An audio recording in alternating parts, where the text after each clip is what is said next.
आप सभी का मैं एक बार फिर से अपने YouTube channel home science classes with Mohini ma'am में स्वागत करती हूँ।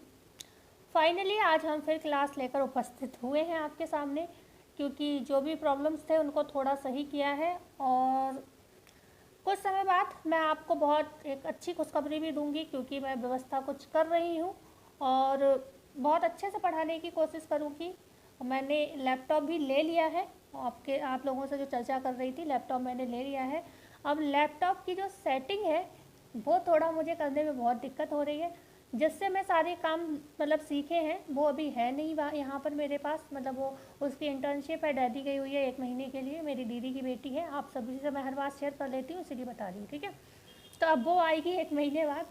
तो मैं कल ले तो आई, लेकिन जब मैंने उसको फ़ोन किया तो वो बोली मैं तो अभी हूँ ही नहीं बरेली में, तो फिर वो अभी बाहर है, ठीक है।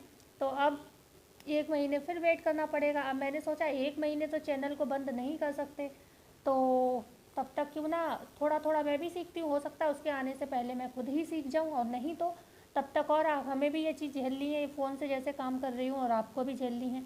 और आज आपको ये स्क्रीन फुल नहीं दिख रही होगी, क्योंकि इसको पीपीटी को हमने नए तरीके से कन्वर्ट किया है, क्योंकि वो वाला ऐप सही से काम कर नहीं रहा था, पीडीएफ वाला, ठीक है।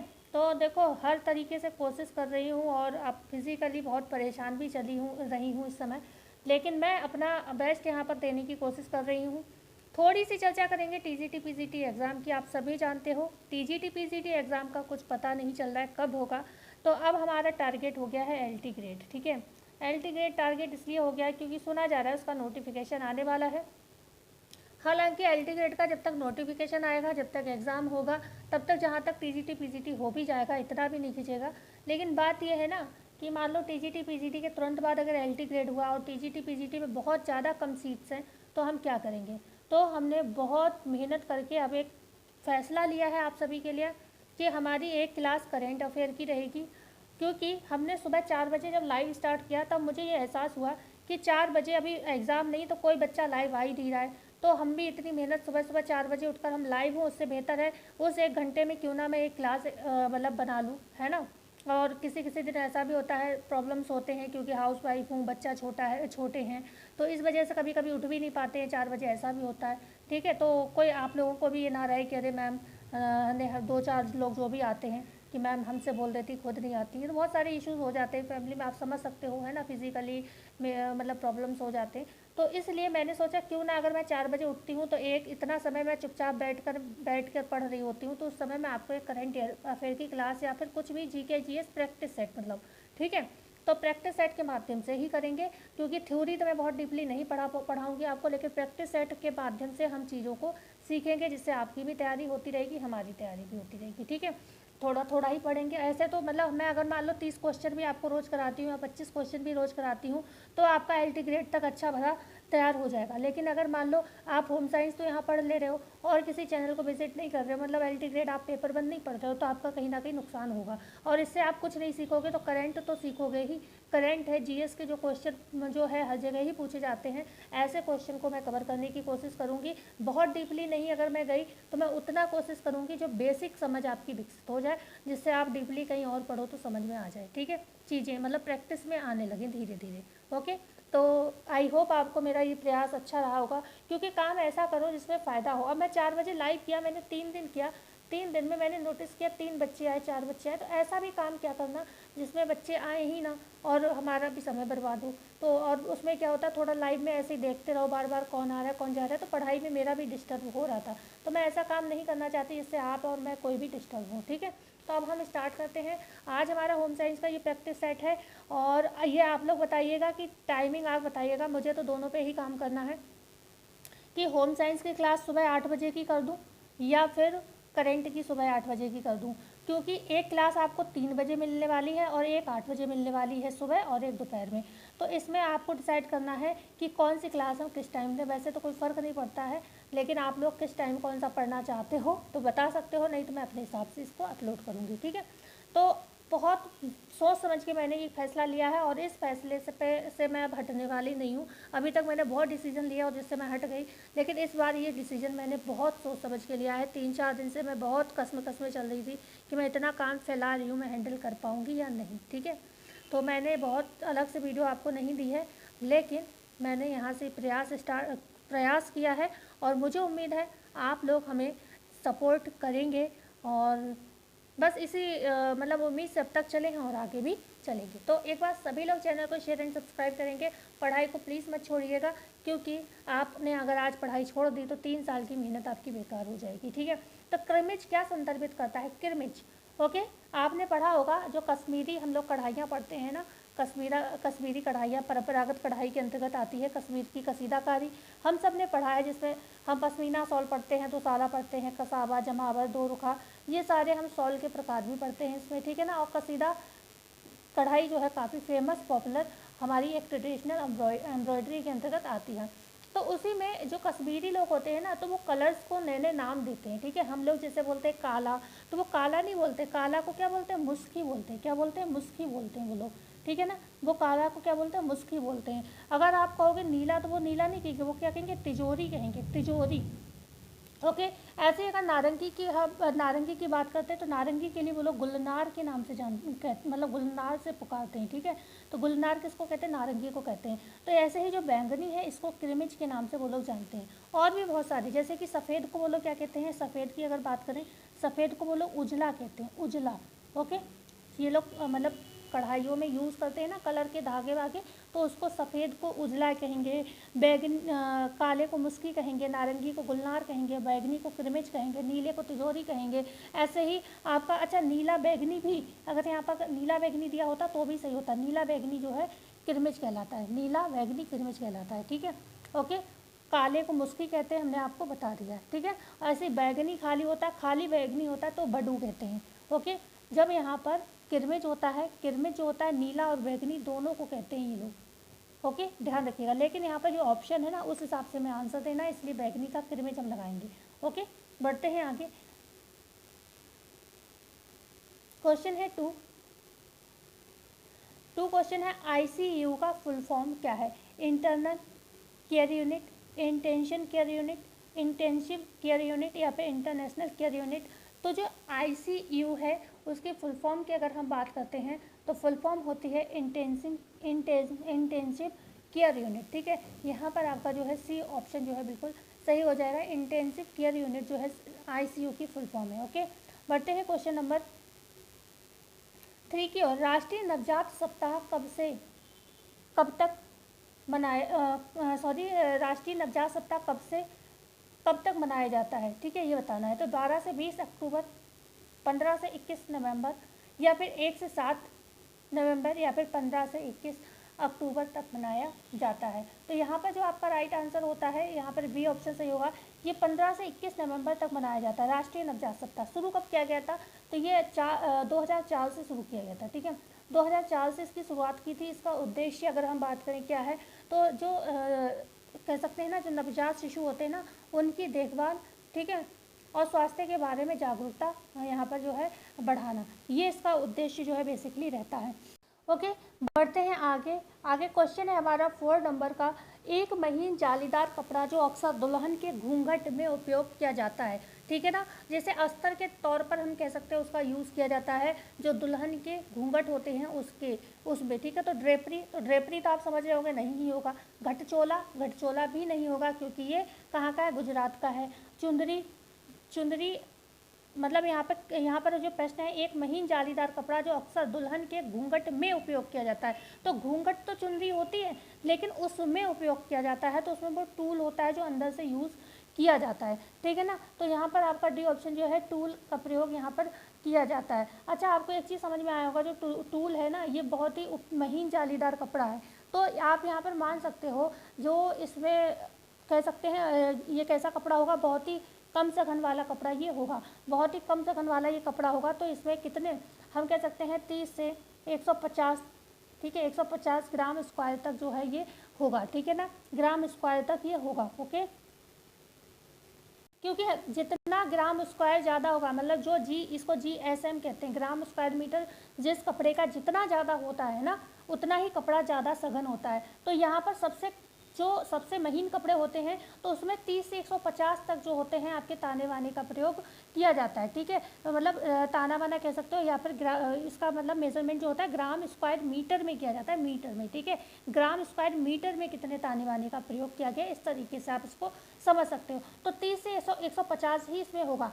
क्यों? क्योंकि ये हल्के के अंतर्गत आएगा, हल्के कपड़े के अंतर्गत आएगा। हल्के कपड़े में जैसे आपका लीलन आ जाता है, कौन कौन सा लीलन, तो इसमें भी पूछा जाए कि कितना ग्राम स्क्वायर जो होता है आपका कपड़े का मतलब जो होगा, तो मतलब ग्राम स्क्वायर मीटर होगा, कितने वर्ग मीटर होगा, ऐसे पूछा जाए तो 1 मीटर में 30 से 150, ठीक है, 30 से 150 ओके, ग्राम स्क्वायर मीटर का ये होगा। और यहीं पर जो आपके भारी कपड़े होते हैं, अच्छा इसमें हम जो बता दें, जो हल्के वाले कपड़े होते हैं जिनका 30 से 150 ग्राम स्क्वायर मीटर होता है, उसमें सिफॉन आपका आ जाता है, लीलन आ जाता है, और गेंजा आ जाता है, ठीक है। चीज क्लॉथ, लेस है, बॉयल है, मेश है, ये कपड़े इसके अंतर्गत आते हैं। ऐसे कुछ कपड़े होते हैं मध्यम वजन वाले, ठीक है, मध्यम वजन वाले कपड़े जो होते हैं, मध्यम वजन वाले कपड़े, ठीक है। अगर पूछा जाए मध्यम वजन वाले कपड़े का ग्राम स्क्वायर मीटर कितना होता है, तो इनका 150 से आपका 350 तक होता है, ठीक है, 350 ग्राम स्क्वायर तक होता है, ठीक है। GSM से हम इसको रिप्रेजेंट करते हैं, ठीक है ना। तो हल्के वजन का तो हमने 30 से 150 बताया, मध्यम वजन का कितना हो गया 30 से 150, हल्का हो गया तो 150 वहीं से स्टार्ट होगा 350, और जो भारी वजन के कपड़े होते हैं उनका जो ग्राम स्क्वायर मीटर होता है वो 350 से भी क्या होता है, प्लस होता है, मतलब ऊपर होता है। तो भारी कपड़े का हमेशा ध्यान रखिएगा, 350 से ऊपर ग्राम स्क्वायर मीटर होता है, ठीक है। तो भारी वजन वाले कपड़ा कौन कौन से होते हैं, ब्रोकेड है, पॉपलिन है, डेनिम है, अपहोस्ट्री है, कैनवास है। अपहोस्ट्री आप जानते हो जो सोफे वोफे के जो होते हैं ना, बेडिंग वाले जो होते हैं, बेडिंग वाले जो भी चीज़ें होती हैं उनमें लगा हुआ कपड़ा होता है ना, उसको हम अपहोस्ट्री कहते हैं। तो ये सारे मोटे कपड़े होते हैं, कि अभी भी देखना सोफे में पतला कपड़ा लगा होता है, नहीं लगा होता, मोटा लगा होता है। तो ब्रोकेड हो गया, पॉपलिन हो गया, डेनिम है, अपहोस्ट्री है, कैनवास है, ये सभी क्या होते हैं, भारी वजन के कपड़े होते हैं, जिनका ग्राम स्क्वायर मीटर पूछा जाए तो 350 होता है। मध्यम वजन वाले जो कपड़े होते हैं, इसमें आपका सिफॉन आ जाता है, लीलन आ जाता है, ऑर्गेंजा, सॉरी ये तो हल्के में होता है, मध्यम वजन की बात कर रहे हैं, साटन है, मखमल है, टफेठा है और ऑक्सफोर्ड इसमें आते हैं, ठीक है। लिख देती हूँ, मध्यम वजन वाले भी लिख लीजिएगा। मध्यम वजन वाले साटन हो गया आपका, साटन हो गया, मखमल हो गया, ठीक है, मखमल हो गया, ये मध्यम वजन वाला बता रही हूँ, जिसका मैंने बताया था 150 से 350 ग्राम स्क्वायर मीटर होता है जिनका वजन, ठीक है ना। तो मध्यम वजन वाले जो होते हैं साटन, मखमल, टफेटा, ठीक है, टफेटा एंड ऑक्सफोर्ड इसके अंतर्गत आते हैं, ठीक है, ऑक्सफोर्ड ओके। लिख लीजिएगा, ये कपड़े ऐसे ही याद कर लेना, इसको ऐसे ही पूछा जाता है सीधे सीधे। तो बढ़ते हैं आगे, तो यहाँ पर आपका डी ऑप्शन बिल्कुल सही है ना, डी ऑप्शन आपका बिल्कुल यहाँ पर सही हो जाता है। आगे बढ़ते हैं, क्वेश्चन नंबर 5 है, शिक्षा का अधिकार अधिनियम कब लागू किया गया, 2009 में, 2011 में, 2010 में, 2012 में। तो आया तो 2009 में था ये, लेकिन बात यहाँ पर प्रश्न पूछा गया लागू कब किया गया, तो ये 2010 में शिक्षा का अधिकार अधिनियम जो है 2010 में ये लागू किया गया था, ठीक है ना। तो आगे बढ़ते हैं, क्वेश्चन हमारा होगा नेक्स्ट 6, प्रोटीन का पाचन कौन सा एंजाइम करता है, प्रोटीन का पाचन जो है कौन सा एंजाइम करता है, एमाइलेज करता है, लाइपेज करता है, रेनिन करता है, फिर ट्रिप्सिन करता है। तो एमाइलेज आप जानते हो कार्बोहाइड्रेट CHO का पाचन करता है, ठीक है ना। लाइपेज वसा का पाचन करता है, सभी जानते हैं। रेनिन बच्चों में दूध को दही में परिवर्तित करता है, दूध को दही में परिवर्तित करता है। अब आपको सीधे सीधे पूछा गया है तो यहाँ पर डी ऑप्शन सही होगा। ट्रिप्सिन जो होता है, प्रोटीन के पाचन में ट्रिप्सिन जो है आवश्यक होता है, और ये कहाँ पाया जाता है, ये आमाशय में पाया जाता है, ठीक है, आमाशय में ये पाया जाता है, ठीक है, आमाशय में ये उपस्थित होता है। तो बढ़ते हैं आगे, क्वेश्चन है यहाँ पर हमारा 7, कौशल भारत कार्यक्रम किस प्रकार की शिक्षा है, कौशल भारत कार्यक्रम अनौपचारिक शिक्षा है, दूरस्थ शिक्षा है, औपचारिक शिक्षा है, या फिर उपरोक्त में से यहाँ पर कोई भी नहीं आंसर होगा। तो कौशल भारत कार्यक्रम की जब भी बात होगी तो ये सभी क्या है, अनौपचारिक, चाहे आपका प्रसार शिक्षा हो गया, चाहे आपका कौशल भारत कार्यक्रम हो गया, बुनियादी शिक्षा हो गई, ये जो भी इस तरीके की शिक्षाएं हैं जो कि ग्रामीण के उत्थान के लिए चलाई गई हैं, या फिर ऐसे लोगों के लिए जो विद्यालय किसी वजह से नहीं जा सके या फिर ज़रूरी बेसिक एजुकेशन नहीं प्राप्त कर पाए, उन लोगों के लिए जब भी कोई भी योजना चलाई गई तो वो अनौपचारिक शिक्षा के ही अंतर्गत आया, ठीक है ना। तो यहाँ पर आपका ए ऑप्शन जो है बिल्कुल सही हो जाएगा। बढ़ते हैं आगे, दांत की सफाई ना करने पर दांतों पर क्या प्रभाव पड़ता है, पॉलिश कट जाता है, ठीक है, या फिर बैक्टीरिया उत्पन्न होगा, या फिर मुख से दुर्गंध आएगी, या फिर डी उपरोक्त सभी। तो यहाँ पर सभी दांतों की सफाई ना करने से बहुत सारे प्रॉब्लम्स होते हैं। ये सारी चीज़ें तो होगी, पॉलिश कट जाएगी, बैक्टीरिया उत्पन्न होंगे, मुख से दुर्गंध आएगी, ठीक है ना। और भी मम्स वगैरह ये भी दांतों की गंदगी से, मुंह की गंदगी से हो जाता है। मम्स पैरामिक्सोवायरस से होता है, हमने आपको बताया था। पैरामिक्सोवायरस या फिर विटामिन सी की कमी है आपके तो जिंजिवाइटिस हो जाता है, जिंजिवाइटिस। ओके, जिंजिवाइटिस होता है कब होता है, जब विटामिन सी की कमी हो जाती है। विटामिन सी की कमी होने से क्या होता है, जिंजिवाइटिस हो जाता है। तो ये सारी चीज़ें क्या करती है, कहीं ना कहीं दांतों के लिए नुकसानदायक हो जाती हैं। तो हमारे लिए हमेशा विटामिन सी का यूज़ करते रहना चाहिए। एंड साथ ही साथ दांतों की साफ सफाई भी करनी रोज आवश्यक हो जाती है। तो डी ऑप्शन हमारा यहाँ पर बेसिकली सही होगा। बढ़ते हैं आगे, क्वेश्चन नंबर 9। कलाई खंज कब हो जाता है। कलाई खंज आपने अभी आपको समझ आ जाएगा। मसूर दाल, खेसारी दाल, चने की दाल या फिर उपयुक्त सभी। तो जो कलाई खंज होता है ना, ये लैथरिज्म को कहते हैं, ठीक है, जो कि आपकी खेसारी दाल का प्रयोग कर देते हैं, किसमें, अरहर की दाल में मिला देते हैं खेसारी दाल। और जिन लोगों को जानकारी नहीं होता है वो अरहर की दाल खेसारी दाल को समझ के अरहर की दाल, हाँ, खेसारी दाल समझकर खा लेते हैं, कंज्यूम कर लेते हैं। और होता है क्या है, उनको लकवा वाली प्रॉब्लम्स जो हैं देखने को, फेस करने को मिलती हैं। बॉडी में हाथ पैर की जो हड्डियां होती हैं वो टेढ़ी हो जाती हैं। तो यहाँ पर बी ऑप्शन जो है, पैरालाइज हो जाती है बॉडी। तो यहाँ पर बी ऑप्शन जो है बिल्कुल आपका सही होगा। खेसारी दाल के प्रयोग से जो है कलाई खंज रोग हो जाता है, ठीक है। तो यहाँ पर आपका बी ऑप्शन जो है बिल्कुल सही हो जाएगा, ठीक है। बढ़ते हैं आगे, क्वेश्चन है यहाँ पर 10। सूक्ष्म पोषक तत्व में शामिल है विटामिन, खनिज, जल, उपयुक्त सभी। तो सूक्ष्म पोषक तत्व तो आप सभी जानते हो, यहाँ पर विटामिन भी हो जाएगा, खनिज भी हो जाएगा, जल भी हो जाएगा, उपयुक्त सभी। जहाँ तक कई जगह देखो विटामिन को भी आपके अकार्बनिक माना गया, कई जगह इसे कार्बनिक भी माना गया है। तो हम मान सकते हैं ये कहीं ना कहीं अकार्बनिक भोज्य पदार्थ के भी अंतर्गत ये आते हैं, ठीक है। अकार्बनिक भोज्य पदार्थ के जिनके जलने से कोई ऊर्जा वगैरह प्राप्त आपको नहीं होती, ठीक है ना। तो यहाँ पर सूक्ष्म पोषक तत्व तो ऐसे पोषक तत्व होते हैं जो हमारे शरीर को आवश्यकता तो इनकी होती है बहुत, लेकिन इनकी मात्रा जो होती है हमें बहुत कम चाहिए होती, मतलब इनकी मात्रा हमें बहुत ज़्यादा नहीं चाहिए होती। जैसे कि प्रोटीन है, कार्बोहाइड्रेट है, इनको हम ज़्यादा खाते हैं, वसा को हम ज़्यादा खाते हैं, पर हम जो विटामिन है, खनिज हैं, इनका हम कम प्रयोग करते हैं, वो भी हमारे लिए लाभदायक रहता है। लेकिन इंपॉर्टेंट बहुत होती है बॉडी में। ऐसा नहीं कि आप इसे नहीं खाओ तो आपका शरीर सही से चलेगा, है ना। तब हम बहुत सारी बीमारियों का शिकार हो जाते हैं। जैसे कि आप जानते भी हो, विटामिन ए की कमी से रतौंधी हो जाता है, विटामिन सी की कमी से स्कर्वी हो जाता है, विटामिन डी की कमी से आपको रिकेट्स देखने को मिलता है, ठीक है ना। और यहीं पर और जो है विटामिन बी है, चिलोसिस वगैरह, विटामिन B1, थायमीन की कमी से बेरी हो जाता है, ठीक है। विटामिन B2 की कमी से बहुत सारे रोग देखने को मिलते हैं, जो कि हमने आपको कई वीडियो में बताया है। एंगुलर स्टोमेटाइटिस हो जाता है, ठीक है ना, और आपको चिलोसिस वगैरह देखने को मिलता है। ऐसे ही विटामिन B3 की कमी से बहुत सारे रोग देखने को मिलते हैं। तो ये जो सारी चीज़ें हैं ना, ये सबका क्या है, सूक्ष्म पोषक तत्व हैं, ठीक है ना। तो बढ़ते हैं आगे, क्वेश्चन है यहाँ पर पल्स पोलियो, 11 क्वेश्चन है। पल्स पोलियो कार्यक्रम कब शुरू हुआ था। अक्टूबर 1995 में, अक्टूबर 1997 में, अक्टूबर 1992 में या फिर अक्टूबर 1990 में। पल्स पोलियो कार्यक्रम की बात हो रही है, कब शुरू किया गया था। तो ये शुरू किया गया था आपका ए ऑप्शन, अक्टूबर 1995 में शुरू किया गया था। ए ऑप्शन आपका बिल्कुल यहाँ पर सही हो जाता है। बढ़ते हैं आगे, क्वेश्चन है यहाँ पर 12। रासायनिक कताई में क्या शामिल है। आर्द्र कताई, पिघली कताई, शुष्क कताई, उपयुक्त सभी। तो हम सभी जानते हैं रासायनिक कताई बेसिकली जो होती हैं वो आपकी बेड कताई जो आर्द्र कताई होती है, जैसे कि जो कि रेयॉन वगैरह पे किया जाता है ना, रेयॉन है, एक्रिलिक पे किया जाता है। पिघली कताई, मेल्ट कताई जो कि होती है आपकी बेसिकली अगर हम बात करें मेल्ट कताई नायलॉन एंड पॉलिएस्टर के लिए प्रयोग की जाती है, नायलॉन एंड पॉलिएस्टर के लिए प्रयोग किया जाता है। तो ये सभी किसमें आपके डी ऑप्शन जो है बिल्कुल सही हो जाएगा। जो शुष्क कताई होती है इसका भी लिख लीजिए, शुष्क कताई जो होती है जो ये बेसिकली एसीटेट एंड साथ में इसके एक्रिलिक, ठीक है, एक्रिलिक को जोड़ लीजिएगा।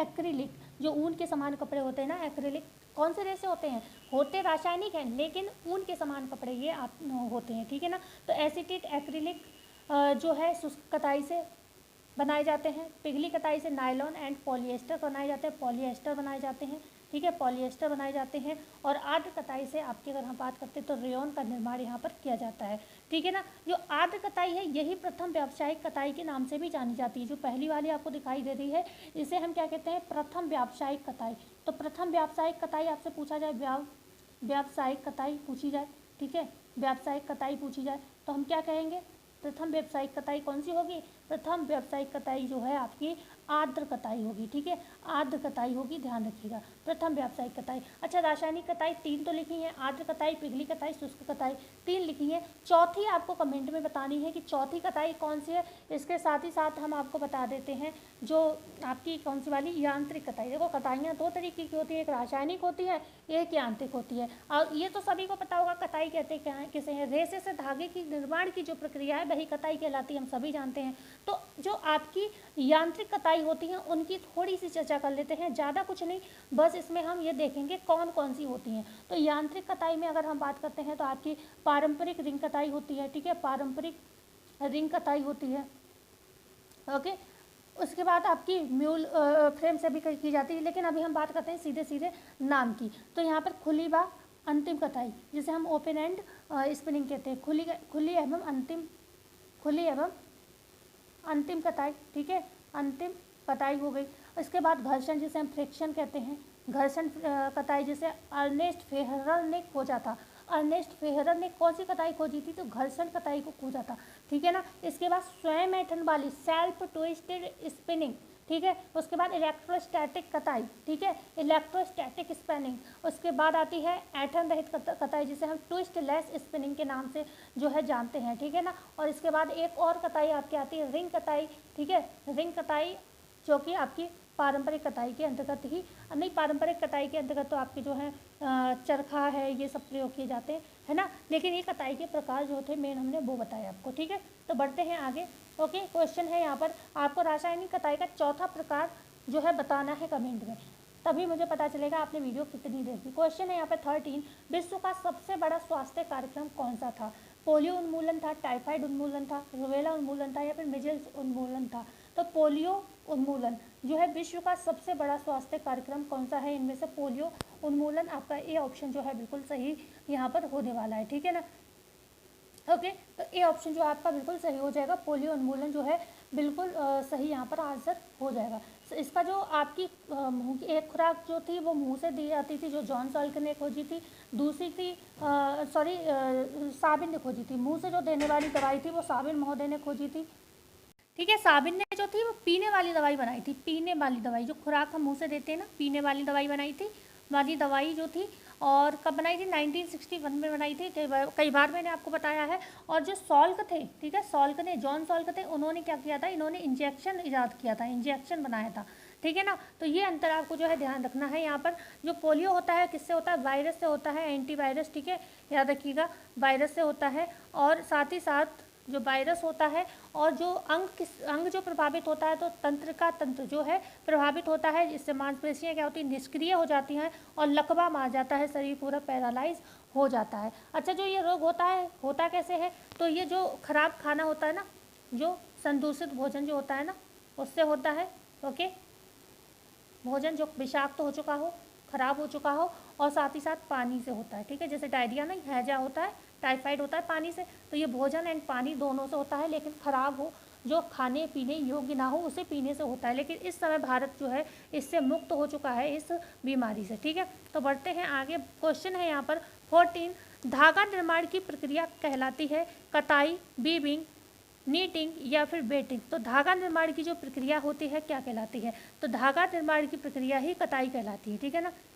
रेशे से धागा बनता है तो उसी को तो हम कताई कहते हैं। जब धागे से कपड़ा बनता है तो उसे हम वीविंग कहते हैं, ओके। वीविंग में ताने बाने क्या किए जाते हैं, ताने बाने का प्रयोग करके बुनाई की जाती है कपड़े की। और जो नीटिंग होती है, बेसिकली जो स्वेटर होते हैं, हौजरी होते हैं, ये कपड़े नीटिंग विधि से बनाए जाते हैं। और इसमें क्या होता है, जो कोर्सेस का प्रयोग किया जाता है, मतलब बाने का प्रयोग करके ही ज़्यादातर जो है ये दिशा होती है ताने की, से बाने की, से कोर्स कहते हैं। और जो इस तरीके की होती है जो दिशा, उसे बेल्स कहते हैं।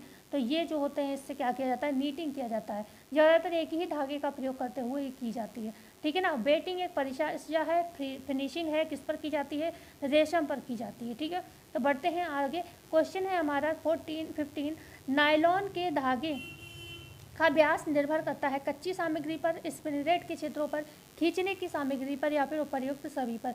तो नायलॉन के जो धागे का व्यास है वो कच्ची सामग्री पर भी निर्भर करता है कि आपने कैसा मटेरियल यूज़ किया है, और स्पिनरेट के छिद्र कैसे थे इस पर भी निर्भर करता है, और खींचने की प्रक्रिया पर भी निर्भर करता है कि आपका मन है उतना लंबा आपसे खींच सकते हो। तो डी ऑप्शन हमारा यहाँ पर जो है बिल्कुल सही हो जाएगा। जो नायलॉन है कैसा रेशा है, ये रासायनिक रेशा है, ठीक है, रासायनिक रेशा है। किस सदी का चमत्कार है, तो ये किस सदी का चमत्कार है, ये 20वीं सदी का चमत्कार है, ठीक है, 20वीं सदी का चमत्कार है नायलॉन का जो रेशा होता है, और ये मेल्ट मेथड से जो है बनाए जाते हैं, ठीक है। बढ़ते हैं आगे। क्वेश्चन है यहाँ पर सेलिबोनॉफ परीक्षण किया जाता है कोटोज शुगर के लिए, रिड्यूसिंग शुगर के लिए, एसिड के लिए या फिर मुक्त वसा के लिए। तो सेलिबोनॉफ जो परीक्षण होता है उसके विषय में आपसे पूछा जा रहा है, जो कि यहाँ पर राइट आंसर होगा ए ऑप्शन, कीटो शुगर के लिए जो होती है ना कीटो शुगर, उसके लिए ये किया जाता है, ठीक है ना।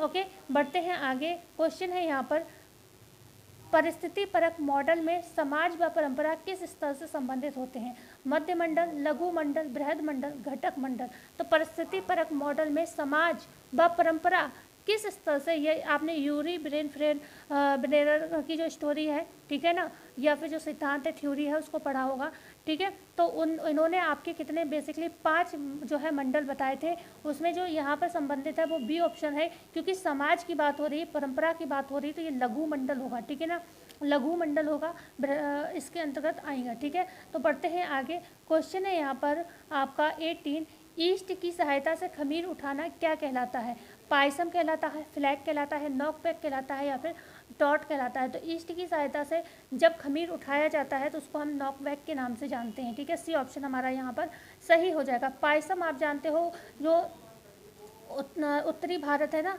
सॉरी दक्षिणी भारत है, वहाँ का एक पारंपरिक जो है भोजन है पायसम, ठीक है ना। तो यहाँ पर जो राइट आंसर है आपका सी ऑप्शन जो है सही हो जाएगा। बढ़ते हैं आगे।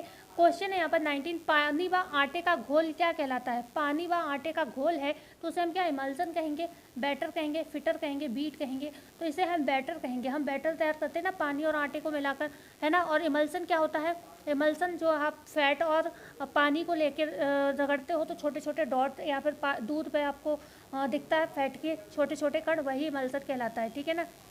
आगे बढ़ते हैं।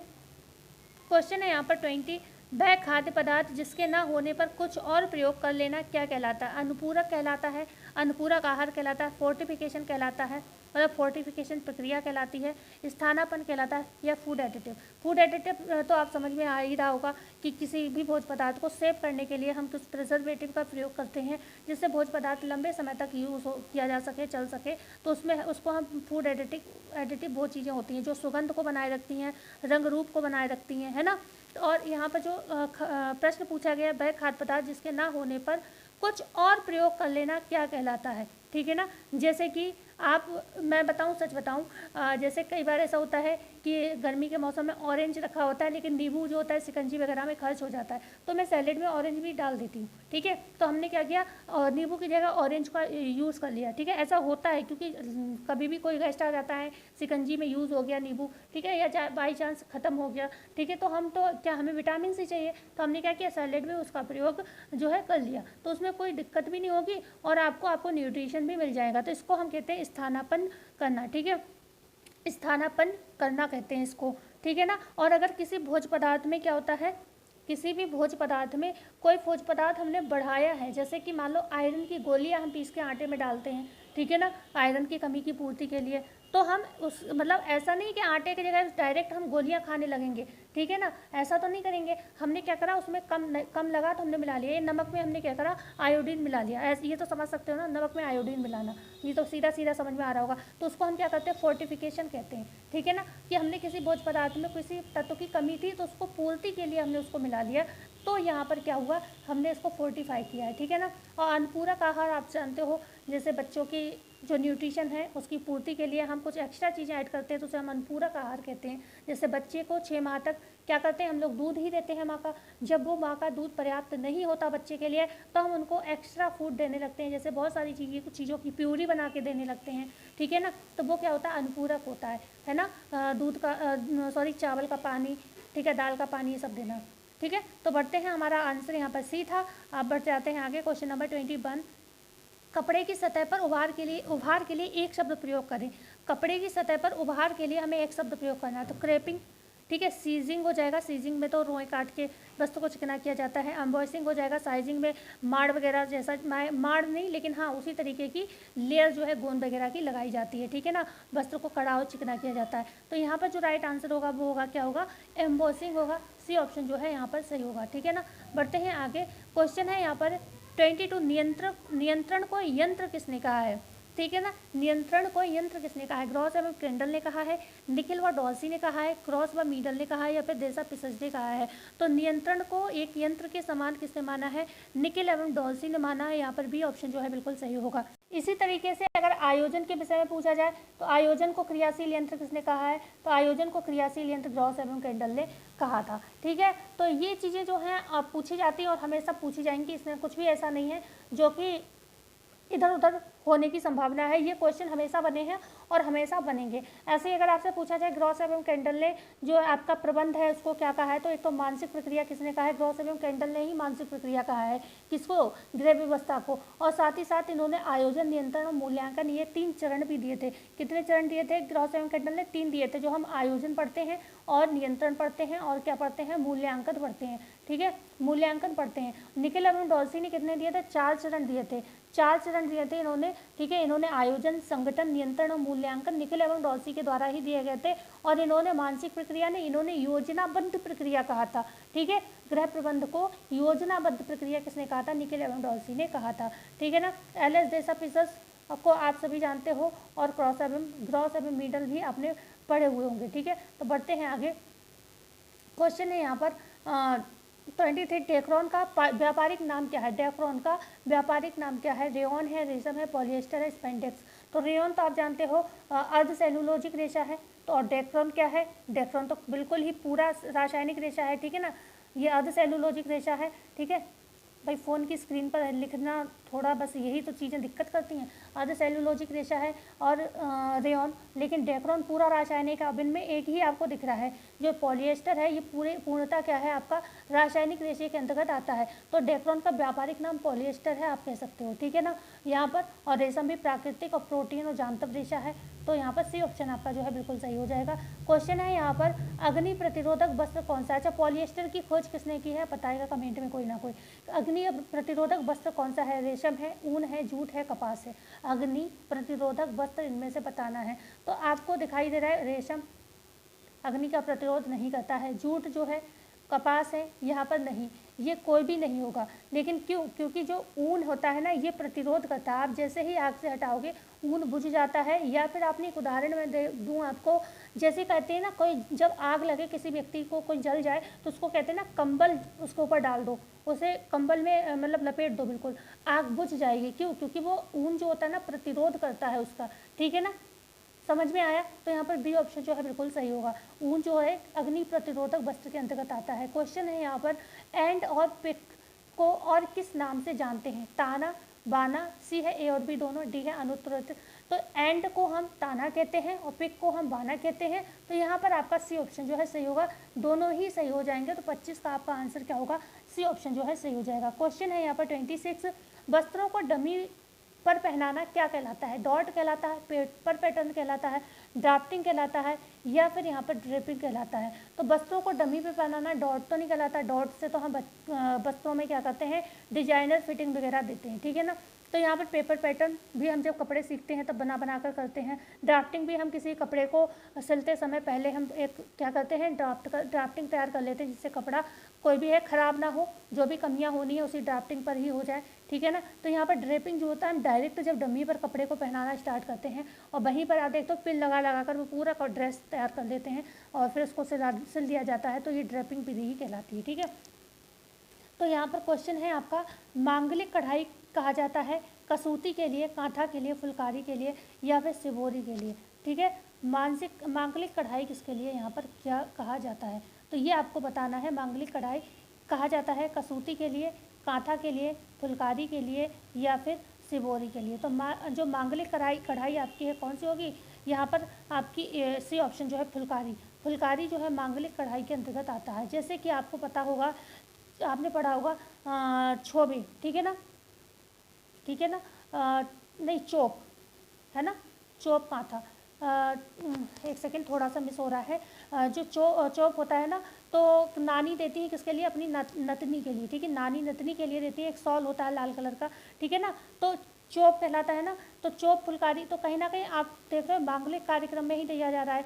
तिलपात्रा भी खुशी के अवसर पर किसे दिया जाता है, नौकरानी के लिए। तो मतलब खुशी का अवसर मतलब कुछ ना कुछ मांगलिक कार्यक्रम चल रहा है, ठीक है ना। ऐसे ही सुजनी सुजनी माता देती है अपनी बेटी के लिए, ठीक है ना। तो ये सब क्या है, कब देती है, शादी विवाह में ही तो देती है। तो यहाँ पर आप समझ सकते हो ये सारी चीज़ें कहीं ना कहीं किसी मांगलिक कार्यक्रम से संदर्भित है, ठीक है ना। सूभर होता है, जो लड़के की दादी हैं वो बहू के लिए देती हैं। तो ये सब चीज़ें क्या है, कहीं ना कहीं मांगलिक कार्यक्रम से ही आपके जो है संबंधित हैं। तो ये जो फुलकारी है, जो पंजाब की कढ़ाई होती है, ओके, तो ये जो है आपकी एक तरीके की ज्यामितीय डिजाइन के अंतर्गत आती है। ज्यामितीय डिजाइन, तो फुलकारी है किसके अंतर्गत आती है, ज्यामितीय डिजाइन के अंतर्गत आती है, ये भी ध्यान रखिएगा। और ये जो रेशमी धागे होते हैं ना, ये बटे हुए नहीं होते हैं, आप ध्यान दीजिएगा। रेशमी धागे ये बटे हुए नहीं होते हैं, बिल्कुल भी खुले हुए धागे होते हैं, उनका प्रयोग यहाँ इसमें किया जाता है फुलकारी में। आपने फुलकारी के दुपट्टे बहुत देखे होंगे, एक समय बहुत ट्रेंड में थे ये। अब इतना हैवी वर्क कोई नहीं पहनता, नहीं, कुछ समय पहले खूब ज़्यादा ट्रेंड में थे, ठीक है। लंदन की वह गली जहाँ पुरुष टेलर जो है रहते हैं, पिक है, सेविल रो है, सेवेंथ से है या मोडा रो है। तो यहाँ पर जो है सेविल रो जो है लंदन की एक गली है जहाँ पर पुरुष टेलर ही रहते हैं, ठीक है। तो यहाँ पर बी ऑप्शन आपका बिल्कुल सही हो जाएगा। बढ़ते हैं क्वेश्चन नंबर 29। यूपी में पुरुषों द्वारा सिर पर बांधा जाने वाला वस्त्र कौन सा है, पगड़ी है, गमछा है, अनुत्रत या फिर ए और बी दोनों सही है। वैसे तो हमारे हिसाब से तो हमारे यहाँ तो गमछा भी हम यूपी के हैं लोग पहनते हैं, लेकिन पगड़ी जो है ज़्यादा बेस्ट है। ए ऑप्शन जो है एक मतलब सही है, पगड़ी का ही प्रयोग किया जाता है, ठीक है ना। तो यहाँ पर ए ऑप्शन जो है बिल्कुल सही होगा। क्वेश्चन 30, माँ कालिका की छवि इस पर बहुत ही सुशोभित होती है, कसूती पर, कांथा पर, इक्कत पर या फिर चंबा पर। तो यहाँ पर आपका राइट आंसर जो हो जाएगा क्या होगा, जो माँ कालिका की छवि किस पर सुशोभित होती है, कांथा पर, ठीक है ना। बी ऑप्शन जो आपका यहाँ पर बिल्कुल सही हो जाएगा। जो कांथा होता है इसका तात्पर्य क्या होता है, तो इससे होता है तात्पर्य पैबंद लगा वस्त्र, ठीक है ना। पैबंद लगा वस्त्र होता है, ठीक है, पैबंद लगा वस्त्र, ओके, पैबंद लगा वस्त्र जो होता है, ठीक है ना। अच्छा, अभी मैंने ये वाला जो प्रश्न सॉल्व किया था, एक सेकेंड इस पर जरा आते हैं, ओके, फुलकारी वाला। तो इसमें अभी मैंने बरीदा बाग जो मतलब जो मैंने बताया ना, वर पक्ष की वर की दादी जो है अपनी बहू के लिए, मतलब वर की पत्नी, ठीक है ना, जो वर मतलब दूल्हे की जो दादी होती हैं वो अपनी कह सकते हैं क्या हुई, नत बहू हुई ना, नत बहू के लिए जो देती है वो बरीदा बाग कहलाता है, ठीक है। अभी मैंने सूभर निकल गया था, वो तो माँ देती है, ठीक है ना, मुंह से निकल गया था, माँ देती है सूभर। सूभर मतलब एक सॉल होती है लाल रंग की, ठीक है ना। तो सूभर माँ देती है, बरीदा बाग जो होता है ये पूरा मतलब कढ़ा हुआ होता है, पूरा सॉल जैसा लाल रंग का, ये देती है कौन, दादी देती है अपनी नत बहू को, मतलब वर की पत्नी को देती है, ठीक है। तो ये थोड़ा डाउट मैंने एकदम से बोल दिया और मुझे लगा कि जो है ना, अभी पता क्या हुआ, ये पेपर की वजह से बहुत पढ़ाई डिस्टर्ब हुई और बहुत दिमाग भी डिस्टर्ब हुआ, तो चीज़ें हम भी थोड़ा सा, लेकिन अब पढ़ा मैं सही रही हूँ। मुझे लगा कि मैंने गलत बोल दिया तो मैंने तुरंत बैक किया, क्योंकि मैं कभी गलत नहीं पढ़ाती हूँ, धोखे में गलतियाँ हो जाएँ तो वो बात अलग है। और आप लोग कहते हो, अगर मुझे लगता है मैंने मिस्टेक की तो मैं उसको स्वीकार भी करती हूँ, ठीक है ना। और आपको आंसर सही मिलता है तो देती भी हूँ, ठीक है। ये सारी चीज़ें आप जानते हो, बस अभी बीच में थोड़ा सा डिस्टर्बेंस रहा है, कुछ पढ़ाई को की टेंशन भी रही, फिजिकली प्रॉब्लम से भी रहे, और आप जानते हो पेपर का जो अप डाउन था उसने बहुत ज़्यादा परेशान किया, ठीक है। तो यहाँ पर जो माँ कालिका की छवि कांथा पर सुशोभित होती है, साथ ही साथ अगर हम बात करते हैं जो ये कढ़ाई होती है कांथा बंगाल की होती है, पैच वर्क की तरह ये काम होता है। क्यों पैच वर्क कहलाता है, क्योंकि पुराने कपड़े का प्रयोग होता है इसमें, पुराने कपड़े का प्रयोग होता है। हम सभी इस चीज़ को तो समझ चुके होंगे, पुराने कपड़े से क्या किया जाता है इसमें, सैटिन और रनिंग स्टिच, ठीक है, सैटिन और रनिंग स्टिच का प्रयोग किया जाता है। रनिंग स्टिच का इसमें जो है प्रयोग किया जाता है, लूप डाल कर टाँके द्वारा इसका प्रयोग किया जाता है, ठीक है ना। तो ये देखने में बहुत सुंदर लगता है, बहुत सारे पुराने वस्तुओं का प्रयोग करके इससे जो है बनाए जाते हैं। जैसे कि आपने इसके विषय में पढ़ा होगा, इसके बहुत तरीके के वस्त्र बनते हैं, जैसे कि सुजनी क्या है, एक चादर है, ठीक है, सुजनी इसी का है, ठीक है, सुजनी क्या है, एक चादर है, ठीक है, चादर है, ठीक है। तो इतना ध्यान रखिएगा, सुजनी क्या है, एक चादर है, ये लगभग 3 से 6 फीट की होती है और ये विवाह आदि के विशेष अवसर पर ये बिछाई जाती है, ठीक है ना, ओके। और अगर हम बात करते हैं यहीं पर जो आपकी दुर्जनी क्या होती है, दुर्जनी सुजनी होती है, दुर्जनी होती है। दुर्जनी क्या होती है? एक पोटली होती है जिसे हम थैली भी कह सकते हैं, लिफाफा जैसा बनाकर, और इसमें क्या होता है? डोरी। आपने देखा भी होगा, हम लोग हाथ डोरी वाले पर्स जो होते हैं ना, एकदम से उसे खींच देते हैं तो वो बंद हो जाते हैं, उस तरीके की ये होती है, ठीक है ना। और इसमें कच्चे टाँके का प्रयोग होता है दुर्जनी में, ओके ना।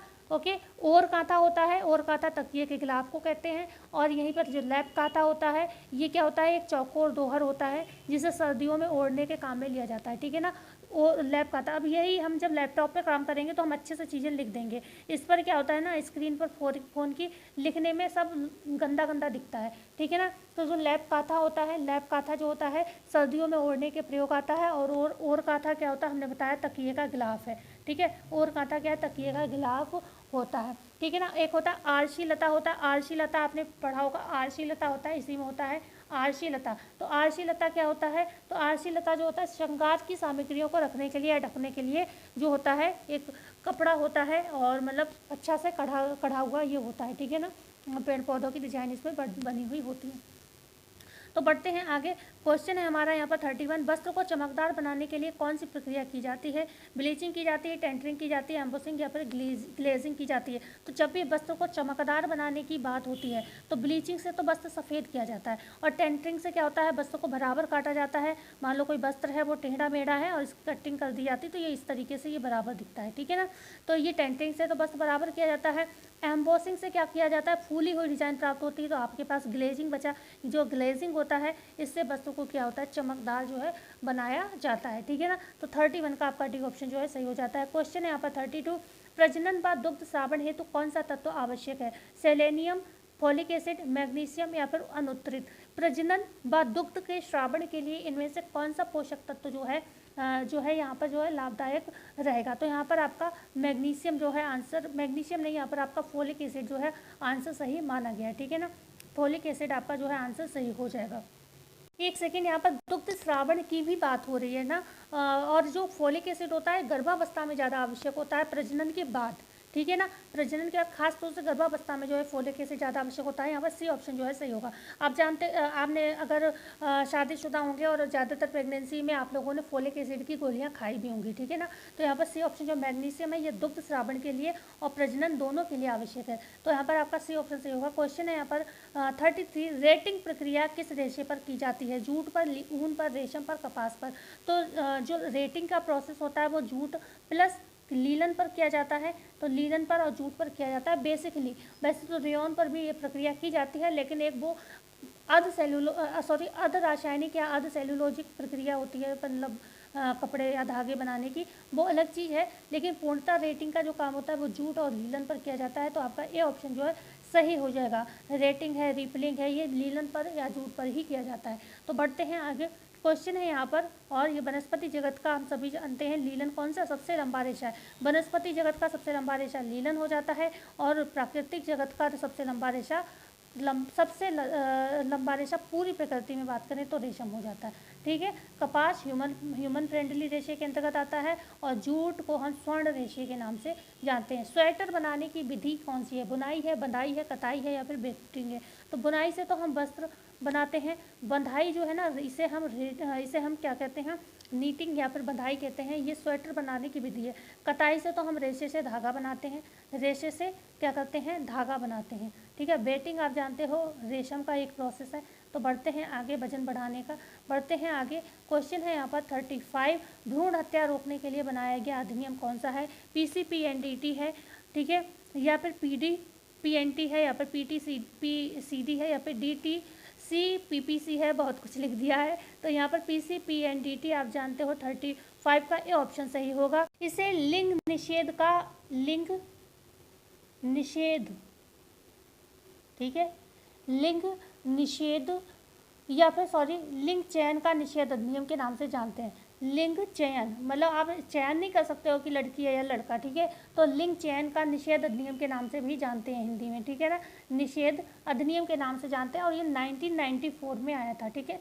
1994 में ये एक्ट जो है आपका आया था, PCPNDT। अच्छा, एक्ट की बात हुई है, थोड़ी सी चर्चा और कर लेते हैं। कुछ एक्ट मुझे याद आ रहे हैं, जैसे कि दहेज प्रतिषेध अधिनियम कब आया था? दहेज प्रतिषेध अधिनियम कब आया था, कोई बता सकता है? तो ये आया था आपका 1961 में, जब पोलियो की खुराक खोजी थी? कौन सी मुंह से देने वाली जो दवाई खोजी थी? साबिन ने। तो दहेज प्रतिषेध अधिनियम 1961 में आपका आया था। ऐसे बाल विवाह प्रतिषेध अधिनियम कब आया था? बाल विवाह प्रतिषेध अधिनियम कब आया था? ठीक है, विवाह प्रतिषेध ये आया था 2006 में। ठीक है, 2006 में आया था। बाल विवाह प्रतिषेध अधिनियम आपका 2006 में आया था। बस यही फ़ोन की कमी है, मैं लिख नहीं पाती हूँ अच्छे से, ठीक है ना। और यहीं पर अगर बात करें डोमेस्टिक वायलेंस, आप सभी जानते हो घरेलू हिंसा से महिला का संरक्षण अधिनियम आया तो 2005 में था और लागू कब हुआ था? तो 2006 में क्या हुआ था? ये 2006 में क्या हुआ था? लागू हुआ था। ठीक है, आया था 2005 में, लागू पूछा जाए तो 2006 में हुआ था। क्या चीज़? घरेलू हिंसा, डोमेस्टिक वायलेंस जो था। ठीक है ना। बेटी बचाओ बेटी पढ़ाओ योजना कब आई थी? 2015 में।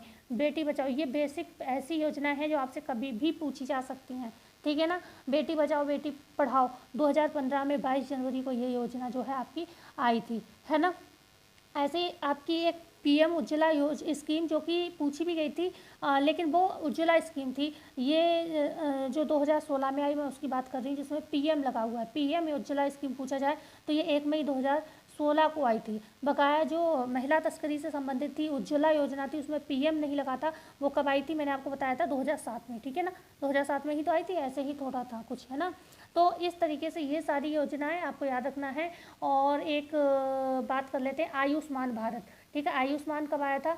आयुष्मान, ठीक है, तो ये आया था 2018, है ना, 2018। तो थोड़ा बहुत अगर कोई गड़बड़ हो तो याद हमें बता दीजिएगा, जितना याद आता गया उतना मैंने बताया है। हालांकि बहुत सारी ऐसी डेट्स हैं जो याद रखना बहुत ज़रूरी है, ठीक है। तो बढ़ते हैं आगे, क्वेश्चन है 36 है, शरीर के घुमाव के लिए किए गए चित्रण को क्या कहते हैं? Process chart, micro motion, memo motion या फिर ऑपरेशन चार्ट। तो शरीर के घुमाव के लिए किए गए चित्रण को यहाँ पर मतलब पूरी बॉडी के उसकी बात चल रही है, तो जो ये जो चित्रण है कहलाता है वो कहलाता है बी ऑप्शन माइक्रो मोशन, ठीक है ना। माइक्रो मोशन के अंतर्गत जो है शरीर के पूरे घुमाव का चित्रण जो है किया जाता है, ठीक है ना। क्योंकि ऑपरेशन में तो आप जानते हो दोनों हाथों का ही अध्ययन, हाथ की उंगलियों का और हाथों की भुजाओं का अध्ययन किया जाता है, ठीक है ना। तो यहाँ पर आपका माइक्रो मोशन जो है आंसर जो है माना गया है, बी ऑप्शन सही होगा। ऐसे ही जो ये मेमो मोशन है ये माइक्रो मोशन का ही विस्तृत रूप जो है माना जाता है, ठीक है ना। माइक्रो मोशन जो मेमो मोशन है किसका? माइक्रो मोशन का विस्तृत रूप ये जो है माना जाता है, ठीक है ना। तो बढ़ते हैं आगे, और जो ये है इसमें अगर हम बात करते हैं तो यहाँ पर जो आपका ये दो किसके हैं, ये आपकी हो जाएंगे औपचारिक तकनीक का, जो माइक्रो मोशन है, मेमो मोशन है, और एक होगा आपका स्टॉप वॉच, ठीक है, स्टॉप वॉच, और दूसरा होगा कौन सा? साइक्लोग्राफ। तो ये किसके अंतर्गत आ जाएंगे? ये आपके आ जाएंगे किसके अंतर्गत? 1, 2, 3 और 4, ये आपके आ जाएंगे औपचारिक तकनीक के अंतर्गत। बकाया प्रोसेस चार्ट हो गया आपका, प्रोसेस चार्ट के बाद ऑपरेशन चार्ट हो गया आपका, मल्टीमैन चार्ट हो गया, मल्टीमैन हो गया, और साथ ही साथ पाथवे हो गया। तो ये किसके अंतर्गत आ जाएंगे? ये पेन पेंसिल या फिर जो घर पर हम करते हैं ना वो वाले परीक्षण जो होते हैं, मतलब पेन पेंसिल ही बोलते हैं, या फिर कभी कभी अनौपचारिक भी लिखा जाता है, ठीक है। तो ये जो है आप घर पर भी कर सकते हो, जो आपके अनौपचारिक वाले होते हैं। लेकिन जो औपचारिक होते हैं अभी जो हमने पहले 4 बताए, जो आपका माइक्रो मोशन है, मेमो मोशन है, स्टॉप वॉच और साइक्लोग्राफ, इसके लिए आपको लेबोरेटरी की आवश्यकता होती है, प्रयोगशाला की, ठीक है। क्वेश्चन है 37, एक औन स्वास्थ्य 1 टन ज्ञान से कहीं अधिक मूल्यवान है क्योंकि यह धन की सबसे प्राचीन व मूल्यवान हिस्सा है। ये कथन किसका है? डॉक्टर मनमोहन सिंह का, विवेकानंद का, स्टेनले हॉल का, या फिर अरस्तु महोदया का ये कथन है। तो यहाँ पर जो राइट आंसर होगा, स्टेनले हॉल ने ये बात बोली है कि एक औंस स्वास्थ्य जो होता है आपका 1 टन ज्ञान से कहीं अधिक मूल्यवान है क्योंकि यह धन की सबसे प्राचीन व मूल्यवान हिस्सा है। तो यहाँ पर सी ऑप्शन सही होगा। क्वेश्चन है आपका कास्टिक सोडा, 38 क्वेश्चन है। कास्टिक सोडे की खोज किसने की थी? जॉन मर्सन ने, हेनरी पार्कर ने, थॉमस बेल ने, या फिर जॉन मथाई ने। तो कास्टिक सोडा जो कि मर्सराइजेशन में प्रयोग किया जाता है खास तौर से, है ना, रासायनिक परिसज्जा है मर्सराइजेशन, ठीक है। तो यहाँ पर जॉन मार्शल जो है आपका ए ऑप्शन जो है सही हो जाएगा, ठीक है ना। ए ऑप्शन जो है उन्हीं ने ये विधि ईजाद की थी, तो यहाँ पर ए ऑप्शन जो है बिल्कुल आपका सही हो जाएगा। बकाया हेनरी पार्किन आप सभी जानते हो ये क्या है? आधुनिक गृह प्रबंधन के जनक कहे जाते हैं, आधुनिक गृह प्रबंधन के ये जो है जनक कहे जाते हैं। अच्छा, थॉमस वेल कौन है, बताएगा कोई? ये थॉमस वेल्स आंसर दीजिए। बिल्कुल, ये बहुत इंपॉर्टेंट है और कई बार आपको हमने बताया भी है। इसके विषय में बताइए थॉमस वेल्स कौन है। क्वेश्चन है 39, प्रत्येक कोकून के प्रारंभ और अंत में बनने वाला मोटा और असमान रेशा रेशा को क्या कहा जाता है? ये भी मैंने आपको बताया है, सिबोरी, सुनगड़ी, फ्रिशन या इक्कत। तो इसको हम फ्रीशन कहते हैं, फ्रीशन। प्रत्येक कोकून के प्रारंभ और अंत में बनने वाला जो मोटा और असमान रेशा होता है उसे है फ्रिशन कहते हैं। ऐसे हमने डबल कोकून जब हमने बताया था, दो कोकून एक साथ जो होता है जुड़ जाते हैं और रेशम का निर्माण जो स्टार्ट कर देते हैं, और जब ये टूटता है तो इस तरीके से दो कोकून के टूटने से रेशम टूट जाता है और इसको हम डबल कोकून के नाम से जानते हैं। ठीक है, तो बढ़ते हैं आगे। यहाँ पर फ्रिशन होगा। क्वेश्चन है यहाँ पर 40, विश्व दुग्ध दिवस मनाया जाता है 1 जुलाई को, 4 फरवरी को, 26 नवंबर को, या फिर डी है आपका 1 जून को। 40 क्वेश्चन का जो है आपको आंसर देना है, जो कि मनाया जाता है 1 जून को। ठीक है, विश्व दुग्ध दिवस को मनाया जाता है आपका 1 जून को, ये विश्व दुग्ध दिवस मनाया जाता है। क्वेश्चन है हमारा आगे 41, कोलेस्ट्रम में किस विटामिन की अधिकता होती है? Vitamin B12, vitamin B5, vitamin B9 या फिर विटामिन B7। अच्छा, विटामिन B7 का रासायनिक नाम क्या है? बायोटिन है। ठीक है, बायोटिन है। ओके, और यहाँ पर जो विटामिन B9 है इसे हम फोलिक एसिड के नाम से जानते हैं, फोलिक एसिड के नाम से जानते हैं, ये इसका रासायनिक नाम होगा। ओके, विटामिन B5 को हम पेंटाथोनिक एसिड के नाम से जानते हैं, पेंटाथोनिक एसिड के नाम से जानते हैं, थोनिक एसिड के नाम से जानते हैं।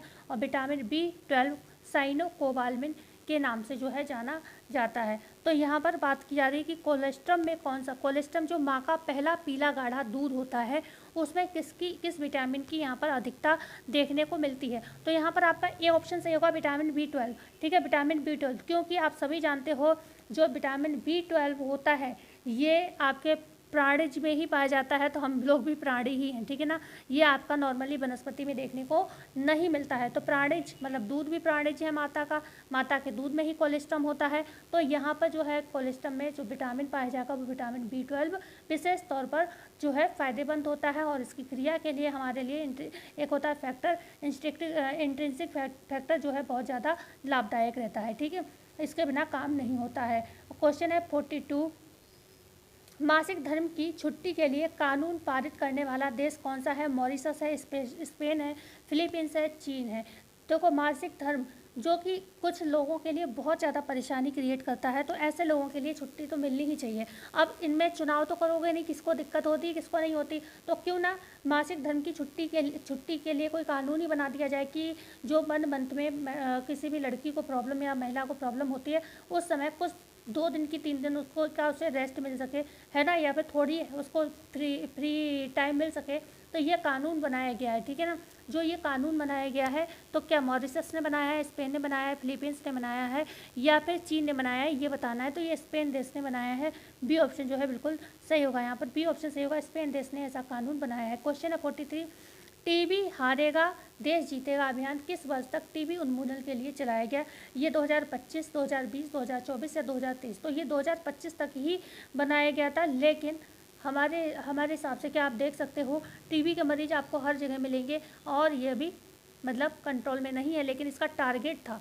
ठीक है ना, टारगेट बनाया गया था जो है 2025 तक। ठीक है ना, तो यहाँ पर बात करते हैं, हालांकि इसमें सफल नहीं हुए होंगे, तो मतलब आपका ए ऑप्शन जो है यहाँ पर सही था। क्वेश्चन है 44, बेबी ब्लूज का अर्थ क्या है? नीला बच्चा, गर्भावस्था का तनाव, प्रसवोपरांत अवसाद या फिर उपयुक्त सभी। तो यहाँ पर आपको बेबी ब्लूज का अर्थ बताना है। बेबी ब्लूज का अर्थ है नीला बच्चा, गर्भावस्था का तनाव, प्रसवोपरांत अवसाद या फिर उपयुक्त सभी। तो ये जो होता है आपका बेबी ब्लूज, जो ये होता है प्रसवोपरांत अवसाद होता है। ठीक है ना, प्रसव के बाद, ठीक है, प्रसव हो गया उसके बाद, गर्भावस्था में ये तनाव नहीं होता है, ये मतलब नीला बच्चा ऐसा कुछ नहीं।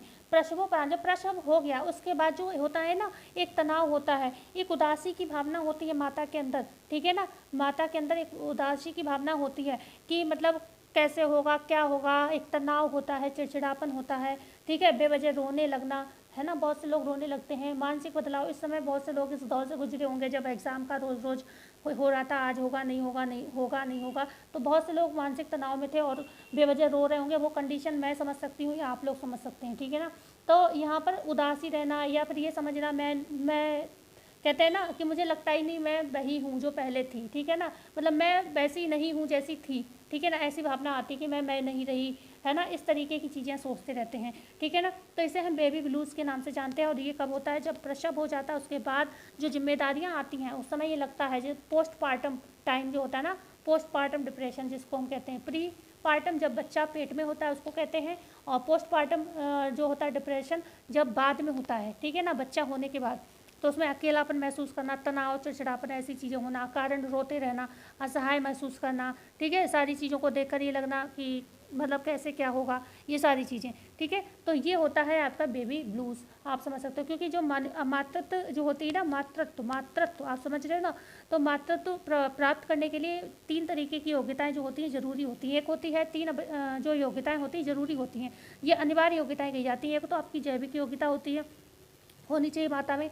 दूसरी मनोवैज्ञानिक योग्यता होनी चाहिए। तो कहीं ना कहीं ये चीज़ मनोवैज्ञानिक हो सकती है, ठीक है ना, कि कैसे होगा क्या होगा, है ना। तीसरी आर्थिक योग्यता होनी चाहिए। तो ये 3 योग्यताएं होती हैं तभी माता एक अच्छे से बच्चे का लालन पालन कर सकती है। अब इनमें से कोई भी चीज़ डिप्रेस है, मतलब जैविक योग्यता ही नहीं है, तो अब तो बच्चा ही होना मुश्किल होगा, ठीक है। और तो मान लो ये योग्यता है, मनोवैज्ञानिक स्थिरता नहीं है, तो बच्चे का डेवलपमेंट आप अच्छे से नहीं कर पाओगे, ठीक है ना। और पैसे तो हर जगह ज़रूरी हो ही जाते हैं, ठीक है। तो यहाँ पर आपको ये योग्यताओं में ही ऐसी, मतलब आप इस चीज़ को समझ सकते हो।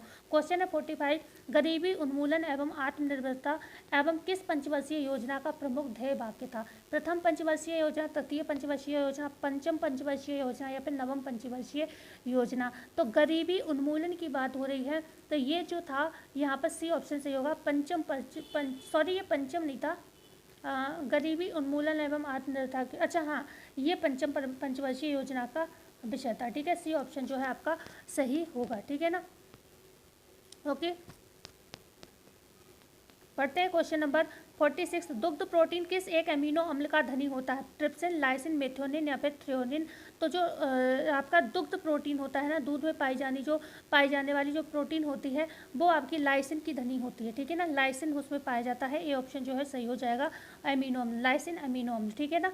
तो बढ़ते हैं आगे। क्वेश्चन है यहाँ पर 47, काफ़ी टाइम हो चुका है।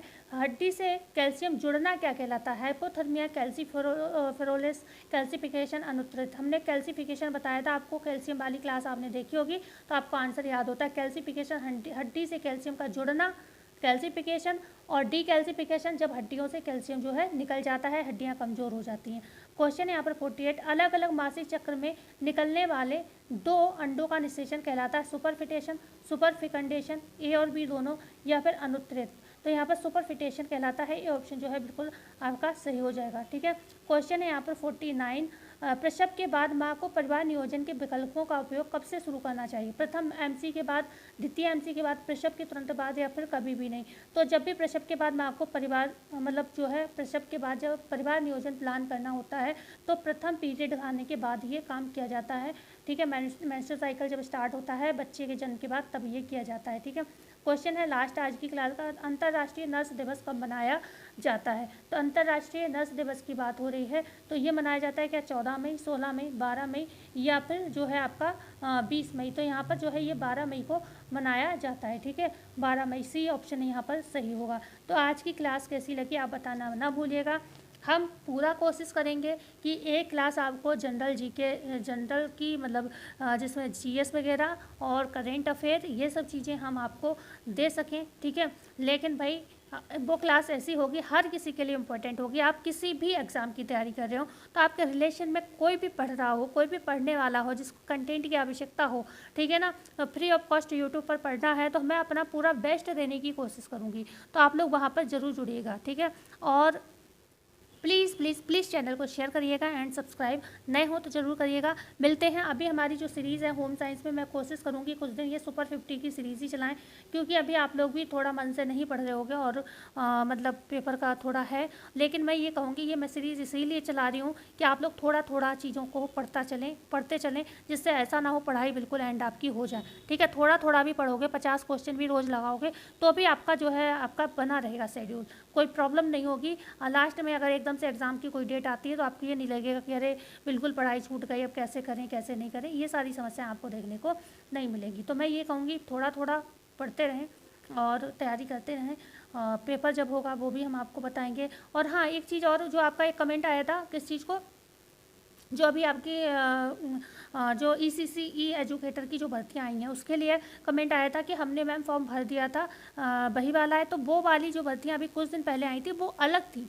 ठीक है, वो अलग थी, आंगनवाड़ी कार्यकर्ता की भर्तियाँ थी, आंगनवाड़ी की थी वो कुछ भर्तियाँ, वो अलग थी। और जो ये ECCE एजुकेटर होते हैं ना, ये early childhood care and education, तो ये भर्ती बिल्कुल अलग होती है। ये आपको उन्हीं बच्चों को पढ़ाना लिखाना होता है जो छोटे होते हैं, 6 साल तक के बच्चे। ये अलग भर्ती है, तो ये वो वाली भर्ती नहीं है, वो वाली हो चुकी। ठीक है, उसमें आप देख सकते हैं आपके ज़िले में आपका नंबर आया था या नहीं आया था। ये अलग भर्ती है, ये वो वाली भर्ती नहीं है जो आप समझ रहे हो। ठीक है, लेकिन आपने नहीं भरा हो तो भर दीजिएगा फॉर्म, बकाया भर दीजिएगा। लेकिन अभी जो है अभी सिर्फ नोटिस आया है, अभी आप कैसे भर सकते हो, अभी तो नोटिस ही आया है इसका, अभी साइट वगैरह इसकी ओपन नहीं हुई है। जैसे ही साइट ओपन होती है मैं नज़र रखूँगी, कोशिश करूँगी मतलब पहले से पहले आपको जानकारी दे सकूँ। तो उसके लिए चैनल से जुड़े रहिएगा। और मतलब अभी आप जो कह रहे हो वो वाली भर्ती ये नहीं है, ये दूसरी भर्ती है आपकी। ठीक है, वो वाली नहीं है जो आपने कुछ दिन पहले भरी थी। तो ये मैं बताना भूल गई, आपका कमेंट आया था। तो मिलते हैं कल नई वीडियो में नई जानकारी के साथ, जब तक के लिए सभी को धन्यवाद।